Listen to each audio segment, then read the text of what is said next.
اللهم اقسم لنا من خشيتك ما تحول به بيننا وبين معصيتك، ومن طاعتك ما تبلغنا به جنتك، ومن اليقين ما تهون به علينا مصائب الدنيا، ومتعنا اللهم بأسماعنا وأبصارنا وقواتنا أبدا ما أبقيتنا، واجعله الوارث منا، واجعل ثأرنا على من ظلمنا، وانصرنا على من عادانا، ولا تجعل الدنيا أكبر همنا ولا مبلغ علمنا، ولا إلى النار مصيرنا، ولا إلى النار مصيرنا، واجعل اللهم الجنة هي دارنا وقرارنا، برحمتك وفضلك وجودك يا أرحم الراحمين. اللهم إنك عفو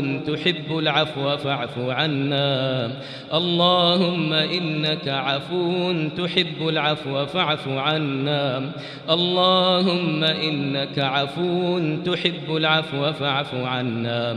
اللهم يا ذا الجلال والإكرام يا حي يا قيوم برحمتك نستغيث، أصلح لنا شأننا كله ولا تكلنا إلى أنفسنا طرفة عين. اللهم إنا نسألك الجنة وما قرب إليها من قول أو عمل، ونعوذ بك من النار وما قرب إليها من قول أو عمل.